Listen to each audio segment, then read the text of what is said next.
Dear students, ये question हम जो कर रहे हैं इलस्ट्रेशन नंबर 3 है नई बुक में।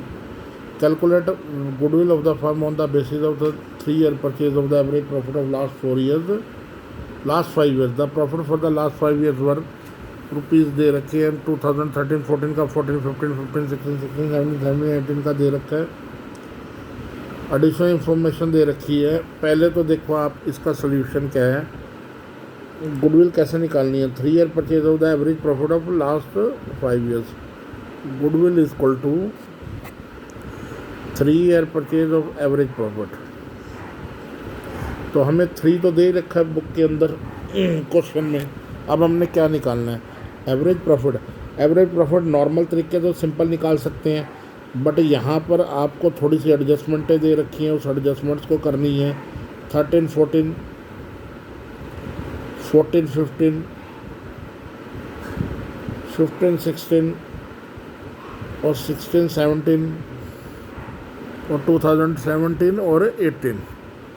तो अब ये देखो, पहले का प्रॉफिट कितना दे रखा है 40,000, दूसरे का कितना दे रखा है 50,000, तीसरे का लॉस दे रखा है -60,000। लिख लो, ब्रैकेट में दे रखा है तो लॉस ही है। 1,50,000, 2,50,000, ये आपका आ गया। ऑन 1 अप्रैल 2016, ऑन 1 जनवरी 2016, 1 जनवरी 2016 का क्या मतलब है इस वाले साल में 15-16, क्योंकि ये शुरू हुआ 1/4/15 से 31/3/16 में। कहते कि ए फायर ब्रोक आउट, आग लगी, और विच resulted into loss of goods of the ₹33 lakh. आग लगी और 3 लाख रुपए के गुड्स का नुकसान हो गया। इंश्योरेंस कंपनी ने 70,000 दिए। तो यानी कहने का क्या मतलब है कि हमारा 3 लाख के इंश्योरेंस करवा रखी थी, 3 लाख के गुड्स हुए, 70,000 इंश्योरेंस कंपनी ने दे दिया। हमारा लॉस कितना हुआ 2,30,000, 2,30,000 हो गया। तो ये 2,30,000 हमारा एबनॉर्मल लॉस है। तो इसको एबनॉर्मल लॉस को मैंने पहले ही बता रखा है, प्लस करना है सेम ईयर प्रॉफिट में। तो 2,30,000 को प्लस कर दिया आपने। उसके बाद है आपका बेटे अगला जो है, during the year ending 31 2017 the firm received an unexpected tax refund of 80,000। तो 2017 वाले में ये इसने गलत कर रखा है। ये 2017 वाले में अगर ये करता है तो इस वाले साल में ऐड होगा, इस वाले में, पर इसने नीचे वाले में कर रखा है ऐड। तो इसको हम ये मान के चलेंगे, ये स्टेटमेंट के अंदर 217 की जगह 2018 आना चाहिए। ये मैं गोयल साहब से बात भी कर लूँगा, मुझे ये स्टेटमेंट गलत लग रही है। तो इसके बाद यानी कि अनएक्सपेक्टेड प्रॉफिट है, यानी कि एबनॉर्मल प्रॉफिट है। तो इसको क्या करना है, 2070-80 वाला क्या है, 2,50,000 था, इसमें से कितना आपके पास टैक्स का रिफंड आया 80। तो कितना हो गया 1,70,000, 1,50,000, मतलब सारी एडजस्टमेंट्स करके 40,000, 50,000 और 270 माइनस 170, ये आपका आ गया। यानी कि आपका 13-14 में 4 लाख रुपए का प्रॉफिट है, सॉरी 4 लाख का है, फिर 5 लाख का है, फिर 1,70,000 एडजस्टमेंट करके 150 और 170, इन सब को प्लस कर देना है। यानी अंतर क्या है एवरेज निकालने में, वैसे तो इन पांचों को प्लस करके, चारों को लॉस को माइनस करके एवरेज निकालनी थी, पर 2 एडजस्टमेंट्स दे रखी हैं और हमें पता है कि एबनॉर्मल लॉस को क्या करते हैं प्लस और एबनॉर्मल प्रॉफिट को माइनस। 17-18 के अंदर एबनॉर्मल जो लॉस है आपका, एबनॉर्मल प्रॉफिट 80,000 का अनएक्सपेक्टेड टैक्स है, उसको माइनस कर दिया। और ऊपर वाले के अंदर क्या है आपका 2,30,000 का जो आपका आया लॉस, जो है आग लगने से है, उसको आपने क्या कर दिया प्लस करके। ये टोटल आ जाएगा सबका प्लस करके 40,000, 4 lakh 4 lakh plus 5 lakh plus 170 plus 150 plus 170 कितना है 13,90,000 30,90,000 डिवाइडेड बाय 5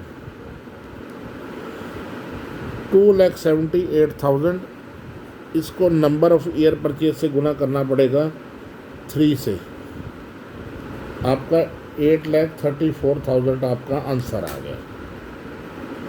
यानी कि 3 तो हो ही गया, यानी ऊपर वाले में किया जाए 3 मल्टीप्लाई बाय एवरेज प्रॉफिट आ गया 2,78,000, तो 8,34,000 ये आंसर आ गया आपका। बेटा मैं जूम क्लास लगाता हूँ, उसमें सेम यही चीज़ें क्वेश्चन करवाता हूँ, नेक्स्ट डे वीडियो बनाता हूँ उन बच्चों के लिए जो उसको अटेंड नहीं करते, तो वो ज़रूर अटेंड किया करो और ज़्यादा क्लैरिटी होगी चीज़ों की। अगला क्वेश्चन है ए और बी पार्टनर है। मेनली आपने क्या देखना है, एबनॉर्मल लॉस को प्लस करना है, एबनॉर्मल प्रॉफिट को माइनस करना है। ए और बी पार्टनर है, sharing profit and losses equally, they agree to admit C को इक्वल पार्टनर बनाया। गुडविल की वैल्यूएशन करनी है 150% of the average profit of last 5 years. तो 5 साल के प्रॉफिट कितने दे रखे हैं, 5 साल के प्रॉफिट दे रखे हैं और ये नीचे 2 एडजस्टमेंट दे रखी है। पहले साल का प्रॉफिट क्या दे रखा है, 2015 का दे रखा है 40,000, 2016 का दे रखा है आपको 60,000, 2017 का दे रखा है आपको 1 लाख, 2018 का दे रखा है आपको लॉस 20,000, 2019 का दे रखा है आपको 1,50,000।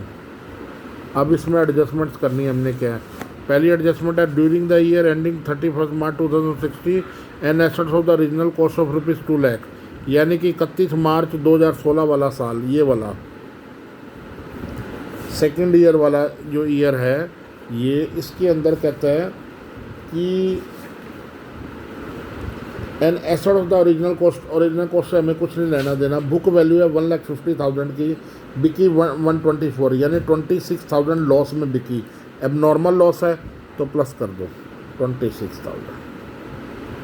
अब उसके बाद कह रहे हैं ऑन 1 अप्रैल 2017, इस वाले साल में 1 अप्रैल 2017 इस वाले साल में, क्योंकि ये 1/4/17/2/31/3/18 वाला होगा ना, इस वाला साल में, क्योंकि ये तो 31 मार्च 2017 तक ख़त्म हो जाएगा। इस वाले साल में क्योंकि ये 1/4/2017 है ना, इस वाले ईयर में एक 2 computer of 1 lakh was purchase and wrongly debited to travelling expenses, गलती कर दी, लिया तो कंप्यूटर और डाल दिया ट्रैवलिंग में, गलत कर दिया, यानी हमने प्रॉफिट को कम कर दिया था, तो एक बार प्रॉफिट को बढ़ा दो 1 लाख।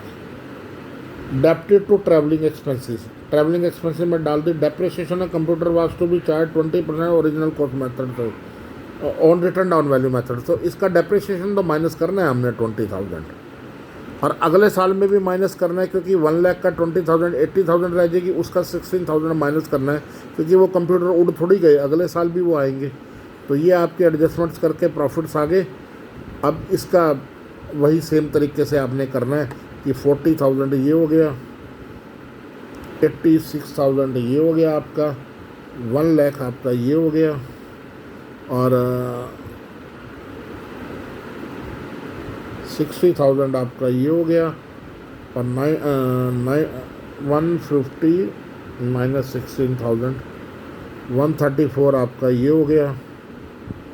इन सब को कर दो प्लस आप 40 86 1,60,000 1,34,000 आपका 4,20,000 आ गया, डिवाइडेड बाय 5 ईयर हैं 84,000 आ गया। तो आपका इस तरह से ये क्वेश्चन हो जाएगा जी। तो इसको आपने देखना है मेनली।